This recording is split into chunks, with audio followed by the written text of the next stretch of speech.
வேலூர் ராணிப்பேட்டையில் ரசாயன தொழிற்சாலையில் பயங்கர தீ விபத்து ஏற்பட்டுள்ளது. கூடுதல் தகவல்களை செய்தியாளர் குமரவேலிடம் கேட்கலாம். குமரவேல், தீ விபத்து நேரிட்ட ஆலையில் எந்த வகையான வேதிப்பொருள் உள்ளது? தீயை அணைக்க தற்போது அங்கு எடுக்கப்பட்டு வரும் நடவடிக்கைகள் என்னென்ன?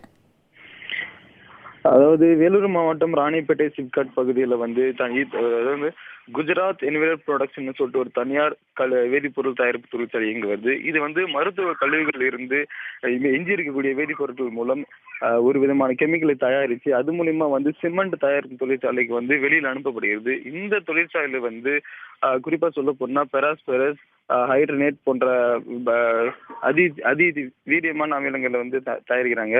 இதுல விடியற்காலை 4:30 மணி அளவில் ஏற்பட்ட தீ விபத்து அதிக அளவில் பரவி இப்போ கம்பெனி முழுவதுமே தீ பரவிட்டு இருக்குதுங்க.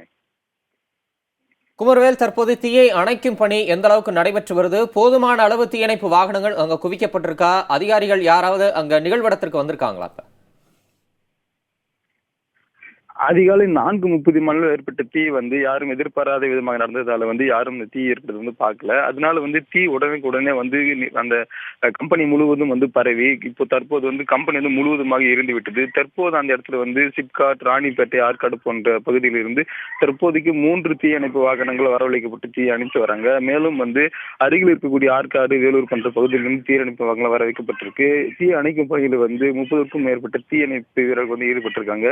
மேலும் தொழிற்சாலை அதிகாலை தீ விபத்து ஏற்பட்டதால உள்ள ஆட்கள் இருக்காங்களா இல்லையான்றதும் தெரியல. அதையும் தீயணைப்பு பார்த்துட்டு இருக்காங்க. சம்பவ இடத்துல சிப்காட் காவல்துறையும் வருவாய்த்துறையினரும் ஆய்வு பண்ணிட்டு இருக்காங்க. தமிழரசன், வேலூர் அருகே ரசாயன ஆலையில் தீ விபத்து ஏற்பட்டுள்ளது. தற்போது தீ அணைக்கும் வேலைகள் மும்முரமாக நடைபெற்று வருகின்றன.